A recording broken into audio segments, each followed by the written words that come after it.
El resplandor de la estrella polar penetra por la ventana norte de mi cámara. Allí brilla durante todas las horas espantosas de negrura, y durante el otoño, cuando los vientos del norte gimen y maldicen, y los árboles del pantano, con las hojas rojizas, susurran cosas en las primeras horas de la madrugada. Bajo la luna menguante y cornuda, me siento junto a la ventana y contemplo esa estrella.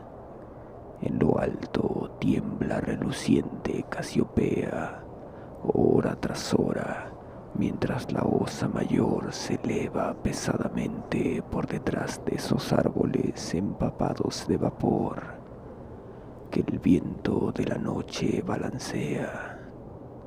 Antes de romper el día, Arcturus parpadea rojoso por encima del cementerio de la loma, y la cabellera de Berenice resplandece espectral allá en el oriente misterioso.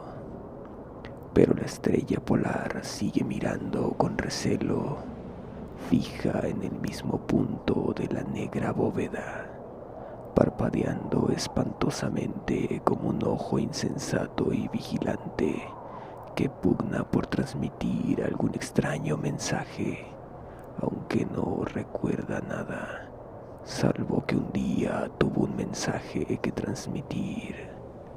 Sin embargo, cuando el cielo se nubla, consigo conciliar el sueño. Nunca olvidaré la noche de la gran aurora, cuando jugaban sobre el pantano los horribles centellos de la luz demoníaca. Después de los destellos llegaron las nubes y luego el sueño.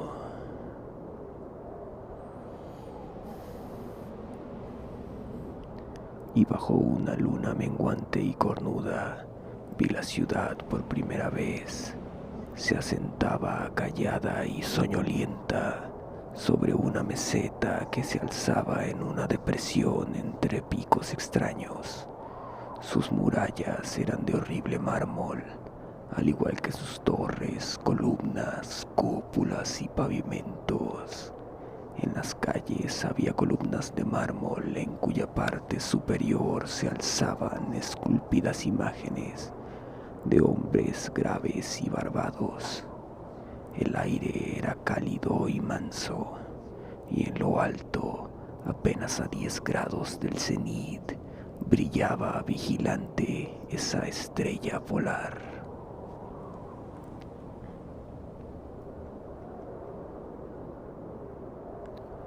Mucho tiempo estuve contemplando la ciudad sin que llegara el día, cuando el rojo Aldebarán que parpadea a baja altura sin ponerse llevaba ya hecho un cuarto de su camino por el horizonte. Vi luz y movimiento en las casas y las calles, formas extrañamente vestidas, a un tiempo nobles y familiares. Deambulaban bajo la luna menguante y cornuda. Los hombres hablaban sabiamente en una lengua que yo entendía, si bien era distinta de la que conocía. Y cuando el rojo Aldebarán hubo recorrido más de la mitad de su trayecto, volvió el silencio y la oscuridad. Al despertar ya no fui el de antes. Había quedado grabada en mi memoria la visión de la ciudad, y en mi alma había despertado un recuerdo brumoso de cuya naturaleza no estaba entonces seguro. Después, en las noches de cielo nublado en que podía dormir, vi con frecuencia la ciudad, unas veces bajo los rayos cálidos y dorados de un sol que nunca se ponía y giraba alrededor del horizonte. Y en las noches claras la estrella polar miraba de soslayo como no lo había hecho nunca. Gradualmente Empecé a preguntarme cuál podía ser mi sitio en aquella ciudad de la extraña meseta entre extraños picos. Contento al principio de contemplar el paisaje como una presencia incorpórea que todo lo observaba, deseé luego definir mi relación con ella y hablar con los hombres graves que a diario discutían en las plazas.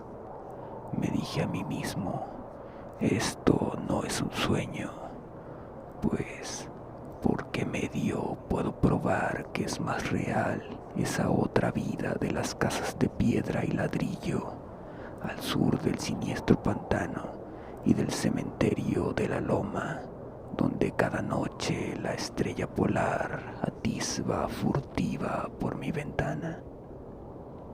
Una noche, mientras escuchaba el discurso en la gran plaza de numerosas estatuas, experimenté un cambio y noté que al fin tenía forma corporal, pero no era un extraño en las calles de Olatoe, la ciudad de la meseta de Sharkia, situada entre los picos Noton y Kadikponek. Era mi amigo Alos quien hablaba, y su discurso era grato a mi alma, ya que era el discurso del hombre sincero y del patriota.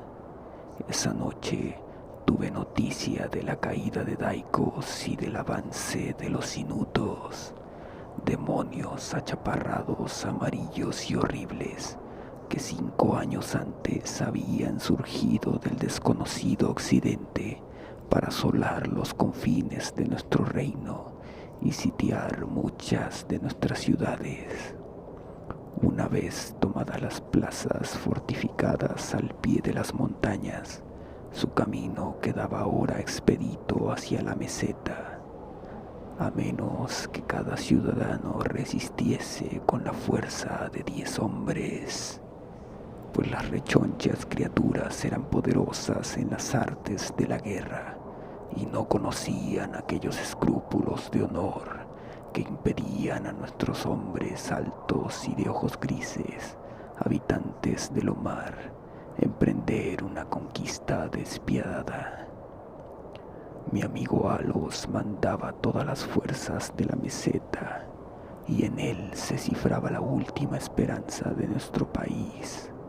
En este momento hablaba de los peligros que había que afrontar y exhortaba a los hombres de Olatoe, los más bravos de los lomarianos, a perpetuar la tradición de sus antepasados, quienes al verse obligados a abandonar Sovna y desplazarse hacia el sur ante el avance de los hielos, incluso nuestros descendientes tendrán que dejar un día las tierras del Omar, barrieron gallarda y victoriosamente a los Nokeps, caníbales velludos y de largos brazos que se oponían a su paso. Alos me había rechazado como guerrero, ya que era débil y propenso a extraños desmayos cuando me sometía a la fatiga y al esfuerzo.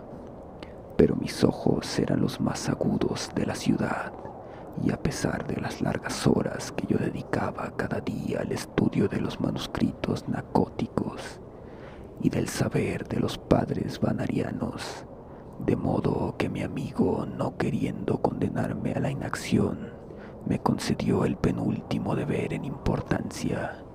Me envió a la atalaya de Tabnen para ser allá de ojos de nuestro ejército. En caso de que los inutos intentasen conquistar la ciudadela por el estrecho paso que hay detrás del pico de Not y sorprender por ahí a la guarnición, yo debía encender la señal de fuego que advertía a los soldados que aguardaban y salvar la ciudad de su inmediata destrucción. Subí solo a la torre, ya que los hombres fuertes eran todos necesarios abajo en los desfiladeros. Tenía el cerebro dolorosamente embotado por la excitación y el cansancio, ya que no había dormido desde hacía muchos días, pero mi resolución era firme, pues amaba mi tierra natal de Lomar y la marmórea ciudad de Olatoe, situada entre los picos Noton y Kadiponek.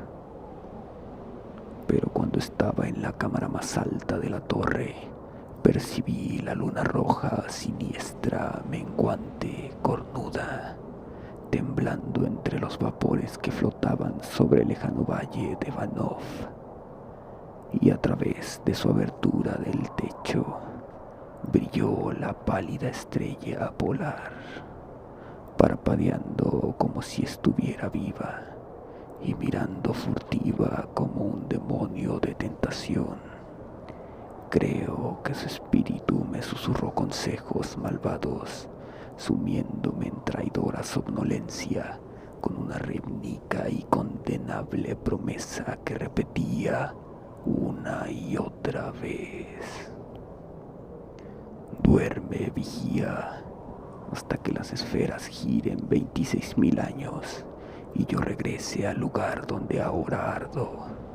Después, otros astros surgirán en el eje de los cielos, astros que sosieguen, astros que bendigan. Solo cuando mi órbita concluya, turbará el pasado tu puerta. En vano traté de vencer mi somnolencia, intentando relacionar estas extrañas palabras con alguno de los saberes celestes que yo había aprendido en los manuscritos nacóticos. Mi cabeza pesada y vacilante se dobló sobre mi pecho, y cuando volví a mirar fue en un sueño, y la estrella polar sonreía burlonamente a través de una ventana, por encima de los horribles y agitados árboles de un pantano soñado. Y aún continúo soñando. En mi vergüenza y desesperación, grito a veces frenéticamente, suplicando a las criaturas soñadas de mi alrededor que me despierten. No vaya a ser que los inutos suban furtivamente por detrás del pico de Noton y tomen la ciudadela por sorpresa. Pero estas criaturas son demonios, se ríen de mí y me dicen que no sueño. Se burlan mientras duermo. Entre tanto, puede que los enemigos achaparrados y amarillos se estén acercando a nosotros con sigilo. He faltado a mi deber y he traicionado a la marmórea ciudad de Olatoe. He sido desleal a Alos, mi amigo y capitán. Sin embargo, estas sombras de mis sueños se burlan de mí.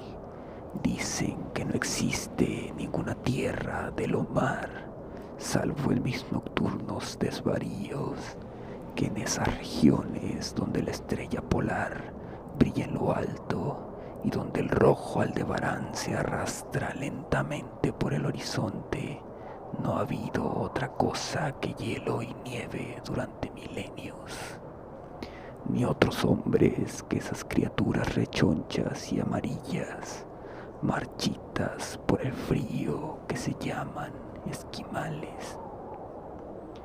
Y mientras escribo en mi culpable agonía, frenético por salvar a la ciudad, cuyo peligro aumenta a cada instante, y lucho en vano por liberarme de esta pesadilla en la que parece que estoy en una casa de piedra y de ladrillos, al sur de un siniestro pantano y un cementerio en lo alto de la loma. La estrella polar, perversa y monstruosa, mora desde la negra bóveda y parpadea horriblemente como un ojo insensato que pugna por transmitir algún mensaje, aunque no recuerda nada, salvo que un día tuvo un mensaje que transmitir.